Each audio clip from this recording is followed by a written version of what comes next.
Hi everyone. Flat earthers typically believe that the universe in its entirety consists of a disc-shaped Earth covered by a firmament, the radius of which is comparable to the radius of the disc-shaped Earth. The Sun and the Moon orbit inside this dome, and the stars are just dots on the dome itself. Space as we know it is a lie made up by NASA. Let's take this on. This is FLERFPRATT, Flat Earth Points refuted 1,000 times. Don't forget to rate the video, subscribe, and hit the bell. Here we go. When you simply look at the sky, you have no idea how distant any of the lights you see are. A few things seem obvious. The Sun and the Moon are closer than the background stars. If nothing else, the Moon clearly moves in front of the stars, blocking the line of sight to them. The Sun and the Moon are about the same angular size. Makes sense to think they're about the same distance away. Presumably the Moon is a little closer because it can eclipse the Sun, but whatever, it can't be that much of a difference, can it? I truly understand why this seems intuitive, but it falls apart the second you start thinking of ways to actually measure the distances to these objects. So how do you do that? Here's me and here's you. I see the Moon between these stars and you see the Moon between these. Of course, we're looking at it from different locations. But have a look at this angle P, the angle by which the Moon appears to move if we compare my view of the sky with yours. Let's say the Moon is up here instead. Notice how the angle gets smaller? Let's put it down here. Notice how it gets bigger? Yeah, there's a relationship between the angle P, the altitude R, and the distance D between the two of us. I realize I'm about to go way over the heads of FLERFs, because this is going to be way more complicated than lift P flush. But for those who actually care, high school trigonometry tells us that R equals D over 2 over tan P over 2. If P is small, which it typically will be when we're looking at objects in the sky, R equals D over tan P is a good approximation of this. P is called the parallax, the apparent angular displacement of an object as it is viewed from two different locations. Say two people take pictures of the sky on a moonlit night at the same time. One is located in my hometown of Linköping, Sweden, and the other is in Cape Town, South Africa. Okay, I don't actually have a buddy in South Africa, so I'm using astronomy software to just demonstrate the method. FLERFs are going to complain no matter what I do, because even if I took real photos, they would say it's CG. Just treat this as a demonstration of the method, okay?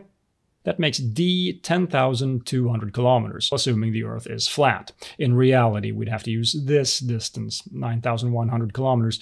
When we superimpose the images using the stars closest to the Moon as reference, we find that the Moon has a parallax of 1.42 degrees. That gives me an R of 411,000 kilometers, not 5,000. If the Moon were just 5,000 kilometers away, the parallax in this observation would be a whopping 64 degrees. What's funny is that even when we assume the Earth is flat, we still get a number that, although wrong, is on the same order of magnitude as the correct 384,000. If we use the correct D of 9,100 kilometers, we get R equals 367,000 kilometers, which is even closer to the correct value. So this completely obliterates the FLERF's model. But now let's take a look at the distance to the Sun and see if that's the same.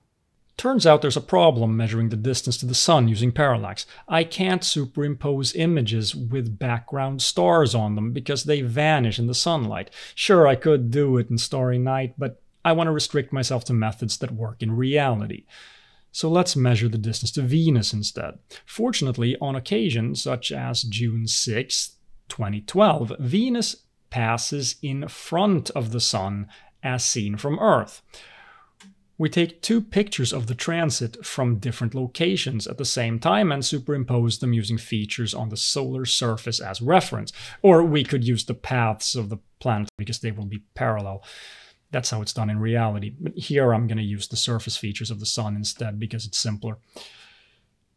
Here I'm taking pictures from Linköping and Tokyo. They didn't get a good look at this in South Africa because when it happened, they didn't have a line of sight to the Sun. Still funny how that works if the Earth is flat. Anyway, that gives us a d of 7,530 kilometers. That's the straight distance through the Earth. And a p of 0.00914 degrees. That results in r equals 46,900,000 kilometers. Compare this to the accepted value of 43 million kilometers. It's definitely in the same ballpark. Enough to show that once again, FLERFs are off by orders of magnitude. The Sun can't be the same distance from the Earth as the Moon, because when Venus is directly in front of the Sun, it's 2 orders of magnitude farther away than the Moon. And the Sun is obviously even farther away. You know, because Venus is in front of it. So can we work out the distance to the Sun now? Yes, actually we can. Let's have a go at it. When Venus appears as far from the Sun in the sky as it possibly can, the angle Earth-Venus-Sun is 90 degrees. This is called greatest elongation. We measure the angle between the Sun and Venus at greatest elongation and find that it's 45.8 degrees. If we set the distance from the Earth to the Sun to be 1, the distance between the Sun and Venus becomes sine 45.8 degrees, or 0.717. The unit we're working in is called astronomical unit, or AU. So during transit, we find that 46.9 million kilometers is 1 minus 0.717 equals 0.283 AU, making 1 AU, the distance to the Sun, 166 million kilometers. Again, we end up in the same ballpark as the accepted value of 149 million kilometers. Using a flat Earth and treating the distance between Linköping and Tokyo as 8,385 kilometers, the distance we find on the map, we still find that Venus is 52.2 million kilometers away and the Sun 184. Once again, even if we give FLERFs everything they want, their so-called model fails completely.